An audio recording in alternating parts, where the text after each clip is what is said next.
Results వచ్చి 2 మాసాలు అవుతాయి. సుమారుగా చంద్రబాబు నాయుడు గారు ప్రమాణ స్వీకారం చేసి నేటికి 40-50 రోజుల మధ్య అవుతున్నటువంటి సందర్భం. ఈ సందర్భంలో చంద్రబాబు నాయుడు గారు శాసనసభలో కానీ బయట కానీ ఆయన తీసుకున్నన్ని యూటర్న్స్, అది యూటర్న్స్ అంటం కంటే అసత్యాలు, ఎన్నికలకు ముందు ఒక రకంగా చెప్పటం, ఎన్నికల తరువాత అది కాదని దానికి భిన్నంగా ప్రవర్తించటం, 1-2 కాదు, అనేకమైనటువంటి పచ్చి అసత్యాలను ఈ కొద్ది కాలంలోనే నారా చంద్రబాబు నాయుడు గారు చెప్పటం చూస్తే చాలామంది కొత్త వాళ్ళకి ఆశ్చర్యం వేస్తుంది. ఎందుకంటే మాలాంటి సీనియర్స్కి పెద్ద ఆశ్చర్యం కాదు. ఎందుకంటే ఆయన అబద్ధంలోనే పుడతాడు, అబద్ధంలోనే జీవిస్తాడు, అబద్ధంతోనే రాజ్యం వెళ్తాడు అనేది ఒక సత్యం, నగ్న సత్యం. అది ఒక విధంగా చెప్పాలంటే అది గిన్నీస్ బుక్ రికార్డుకు కూడా ఎక్కదగినటువంటి అంశం అనేది నేను ఈ సందర్భంగా చెప్పదలుచుకున్నా. నిన్నటి వరకు అమరావతికి 15,000 కోట్ల రూపాయలు వచ్చిందని డాంబికాలు పలికారు. వారి పత్రికలు కూడా డాంబికాలు పలికాయి.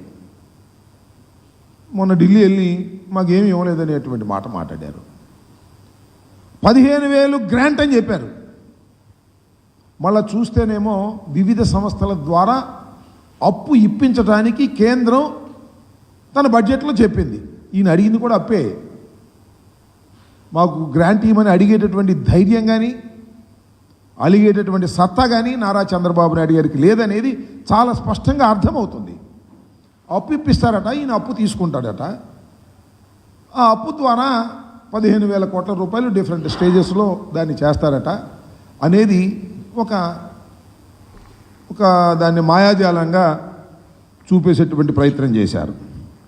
దాంతోపాటు సరే ఇంకా హామీల సంగతి వస్తే నేనేం చెప్పాలి? ఇంకా ఏ మాటకు ఆ మాట ఒకటైతే ఒప్పుకోవాలి. అన్నీ మనం కాదనలేం. కానీ చంద్రబాబు నాయుడు గారు 4,000 ఇస్తానన్నాడు, అది మాత్రం ఇచ్చాడు 1 నెల. నెక్స్ట్ మంత్ ఆ తర్వాత ఏం జరిగిద్దో మనం చెప్పలేము.